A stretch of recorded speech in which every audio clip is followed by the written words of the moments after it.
SP3, adoption of Resolution 37R27, authorizing the implementation of Evanston Local Reparation Restorative Housing Program and Program Budget. The Reparations Subcommittee recommends City Council adopt Resolution 37R21 to authorize the implementation of the Local Reparation Restorative Housing Program and the initial program budget of $400,000. Funding will be provided from the Local Reparation Fund. I move approval. Second. All right, thank you. Okay. So again, the Restorative Housing Program is the first initiative developed by the Reparations Subcommittee focused on preserving, stabilizing, and increasing home ownership, which builds intergenerational equity amongst Black African American residents. A housing program was prioritized as the first program to be funded by the Local Reparations Fund after the initial community feedback reported by the Equity Empowerment Commission in 2019. The program benefits include three areas of interest. First, home ownership. The homeowner benefit provides down payment and closing cost assistance to purchase real property located within the city. Home improvement benefit. The home improvement benefit provides funds to repair, improve, and modernize real property located within the city of Evanston. And mortgage assistance benefit.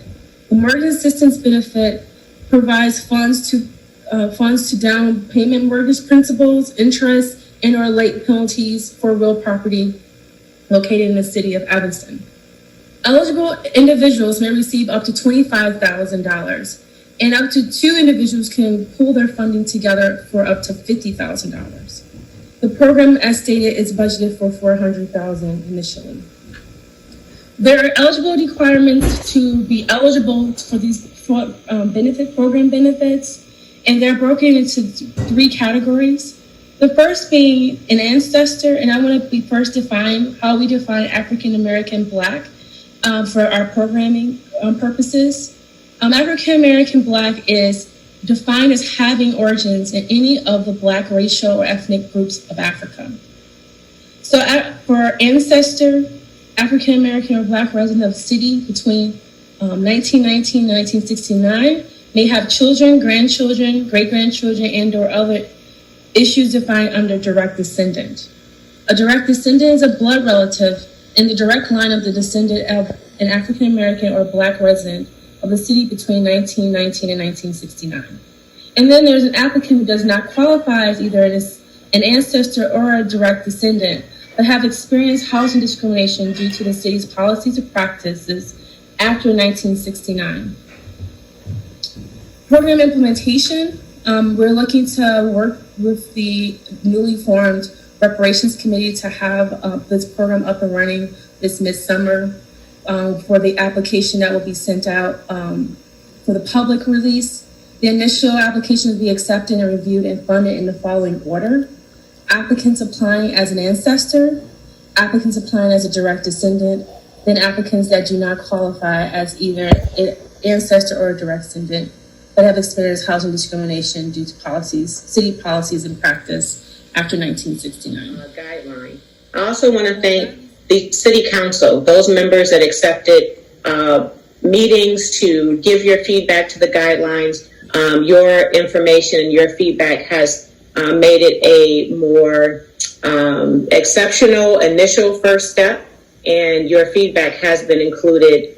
So thank you all on City Council, those of you that did accept a meeting. There's been some discussion about not enough time and rushing this process. I don't want to dismiss and not show appreciation for the dozens of meetings that we've had and the many community members, stakeholders, allies, partners, both here in town and nationally, that have supported and mentored and provided resources and new partnerships and relationships for us to develop a program, acknowledging it is a first step. It's a first tangible step. It is alone not enough. It is not full repair alone in this one initiative. But we all know that the road to repair and justice in the Black community is going to be a generation of work. It's going to be many programs and initiatives and more funding. And so what I'm excited about is the new engagement, the new interest in what we're doing, the new support. All I heard today was support of reparations. And I'm excited to know that there will be more voices to come to the process and participate in the committee meetings and speak to your aldermen so that your voice can be heard and included in guidelines going forward beyond media, because the work is not done in the media. City Clerk, could you please take the roll on this historic vote tonight? Alderman Fisk. Yeah. Aye. Alderman Braithwaite. Aye. Alderman Nguyen. Aye. Alderman Wilson. Aye. Alderman Simmons. Aye. Alderman Sufferton. Aye. Alderman Rebel. Aye. Alderman Rainey. Aye. And Alderman Fleming. No. All right. So on a 8-1 vote, the Evanston City Council approved adoption of Resolution 37-R-27, authorizing the implementation of the Evanston Local Reparations Restorative Housing Program and Program Budget. Again, this is the first 4% of the 10 million.